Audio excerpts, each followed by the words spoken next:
Autobusët në Vlorë të sosin durimin, vinë rallë dhe lëvizin shumë ngadalë duke krijuar pritje të gjata dhe pasiguri për lëvizjen pikërisht në kulmin e sezonit turistik kur fluksi i pasagjerëve është më i lartë i vitit. Për më tepër mungojnë krejtësisht tabelat informuese në stacione, nuk ka orare, skema linjash apo destinacione. Qytetarët dhe turistët detyrohet të presin në mungesë informacioni pa e ditur nëse autobusi do të vijë dhe kur. Sa gjatë prisni stacion? Po 20-25 minuta. Po kushtet brenda autobusit si? Shumë keq, të papastërja.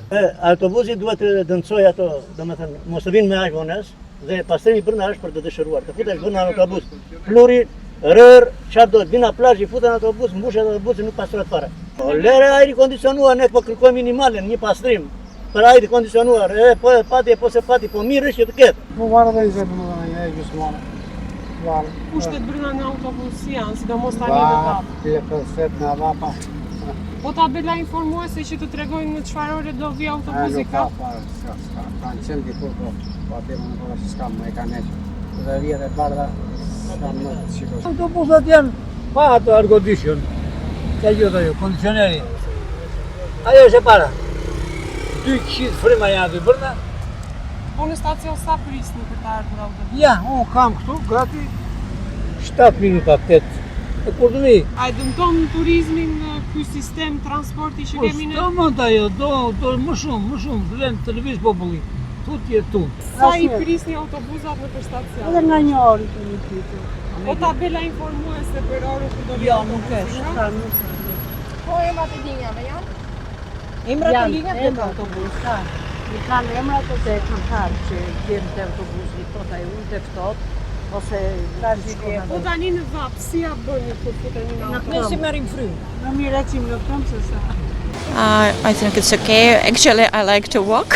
Mua zakonisht më pëlqen të eci, por kur është shumë vap ose kam me nxitim marr autobusin dhe më duhet të pres shumë gjatë. Shoqja ime jeton te ku i ftohtë dhe autobusi atje kalon vetëm 2 herë në ditë. Është shumë e vështirë sepse nuk dim dhe orarin kur kalon dhe ndaj kemi të vështirë që ta marrim një autobus. Yeah, I know, it's country is very... Autobusi nuk është dhe aq mirë. Pres shumë gjatë në stacion dhe ky është një problem për ne. Situata rëndohet edhe më shumë në kushtet e brendshme të mjeteve ku mungon ajrimi dhe kondicionimi, dritarët nuk hapen dhe temperaturat bëhen të papërballueshme. Një udhëtim i shkurtër në qytet shndërrohet lehtësisht në përvojë të pakëndshme, sidomos për të moshuarit dhe fëmijët. Problemet e transportit urban në Bashkinë Vlorës janë të shumta, janë të ndërlidhura me zhvillimin e paqëndrueshëm urban, me rritjen e fluksit turistik dhe me mungesën e infrastrukture moderne si një qytet turistik që jemi. Nga jeta e përditshme, nga takimet me qytetarët, problemet janë të shumta, unë do të citoj disa prej tyre. Së pari, mungesa e një rritje të organizuar të transportit urban, ku konsiston në mungesën e një plani ose një sistemi funksional të linjave të urbane që të mbulojnë edhe zonat periferike, turistike dhe qendrore në mënyrë të integruar. Kur kam parasysh zonat periferike, flas për gjitha njësitë administrative, jo vetëm për Bashkinë Vlorës.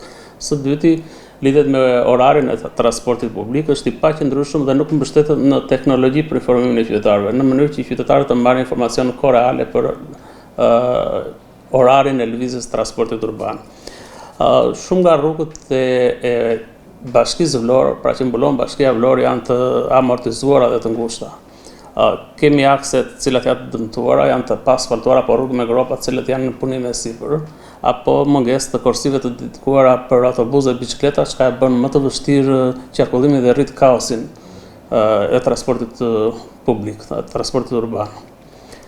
Duke qenë se jemi në sezon turistik, si çdo vit edhe transporti urban gjatë periudhës sezonit turistik ka ato problemet e veta të cilat janë të përvitshme pothuajse.